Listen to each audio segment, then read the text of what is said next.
Հավատքի բանկի գրքույկը Չարլզ Սպերջեն, օր հունիսի 17։ Որովհետև ձեր Եհովա Աստվածը գնում է ձեզ հետ, որ ձեր համար ձեր թշնամիների դեմ պատերազմի և ձեզ ազատի։ Երկրորդ Օրինաց 20-րդ գլուխ 4-րդ խոսք։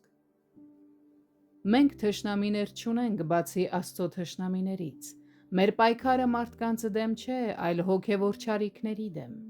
Մենք պատերազմում ենք սատանայի և այն հայհոյության, մոլորության ու հուսահատության դեմ, որոնք նա բերում է մարտադաշտ։ Մենք պայքարում ենք մեղքի բոլոր զորքերի դեմ, անբարոյականության, հարբեցողության, ճնշման, անհավատության և ամբարշտության դեմ։ Սրանց դեմ մենք պայքարում ենք եռանդով, սակայն ոչ սրով կամ նիզակով, որովհետև մեր պատերազմի զենքերը մարմնական չեն։ Եհովան, մեր Աստվածը, ատում է ամեն ինչ, որ չար է, և այդ պատճառով նա գնում է մեզ հետ պայքարելու մեր համար այս սուրբ պայքարում։ Նա կփրկի մեզ և շնորհք կտա, որպեսզի լավ պատերազմ մղենք ու հաղթանակ տանենք։ Կարող ենք վստահ լինել, որ եթե մենք Աստծո կողմն ենք, ապա Աստված էլ մեր կողմն է։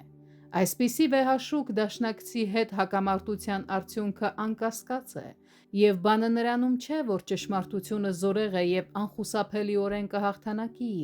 այլ որ զորությունը պատկանում է Հորը, ով ամենակարող է, Տեր Հիսուսին, ով ունի ամբողջ իշխանությունը երկնքում և երկրի վրա,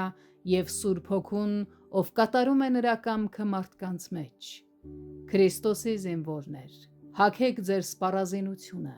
հարվածեք վճռականորեն սրբության Աստծո անունով և հավատքով ընդունեք նրա փրկությունը։ Թույլ մի տվեք, որ այս օրը անցնի առանց որևէ գործ անելու Տեր Հիսուսի և սրբության համար։